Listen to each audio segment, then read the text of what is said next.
WWE Summerslam is this Saturday night, and the match card does indeed look really good. And there are some strong possibilities for some big moments on SummerSlam. We've already done our predictions video on the channel. It's up if you want to go and hear what I think the match results could be. But this is things that could happen at SummerSlam, and some of them are really interesting.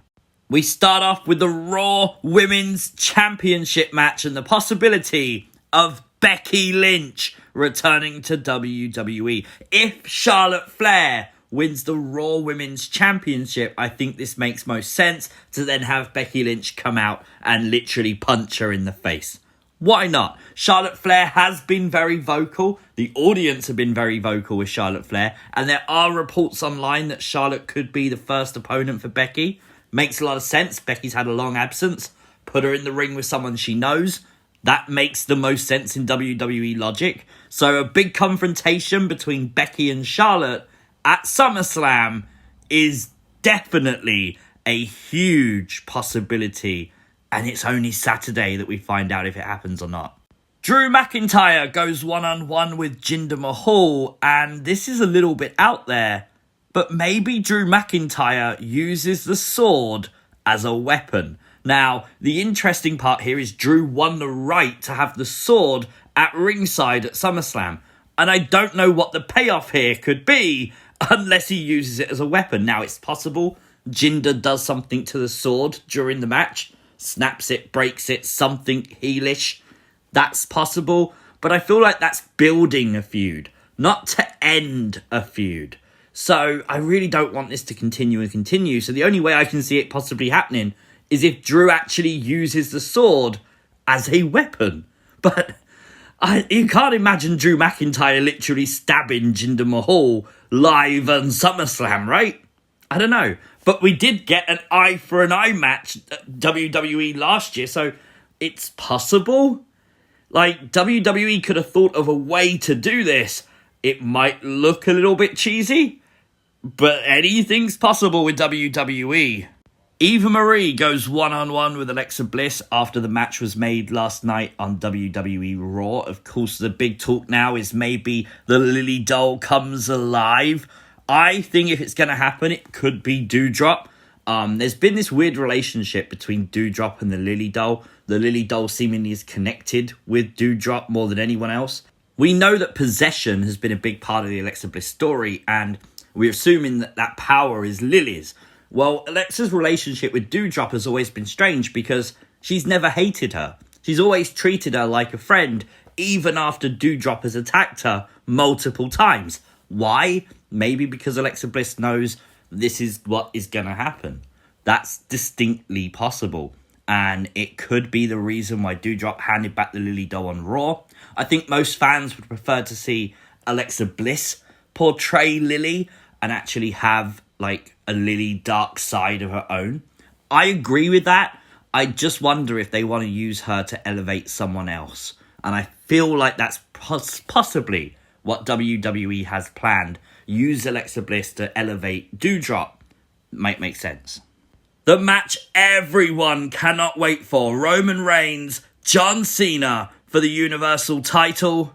And the possibility John Cena walks out of SummerSlam the new champion, being the 17-time most decorated champion in history.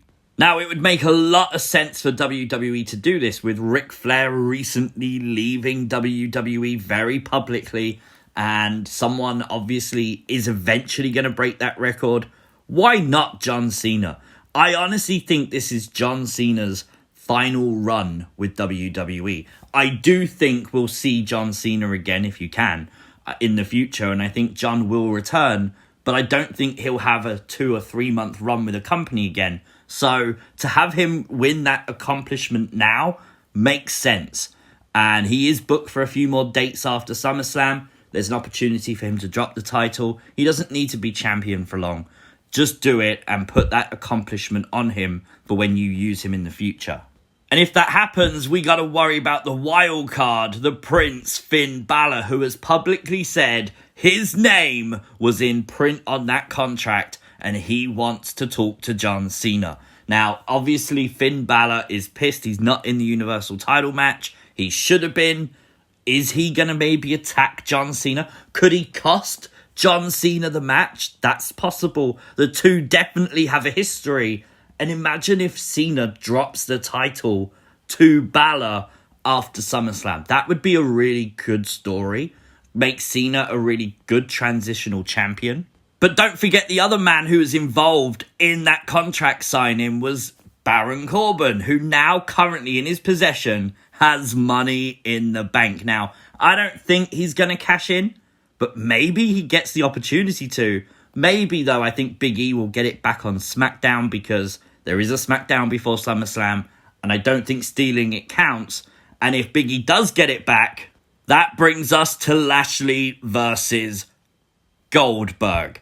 And everyone would love to see Big E cash in on Lashley, or even Goldberg if Goldberg wins.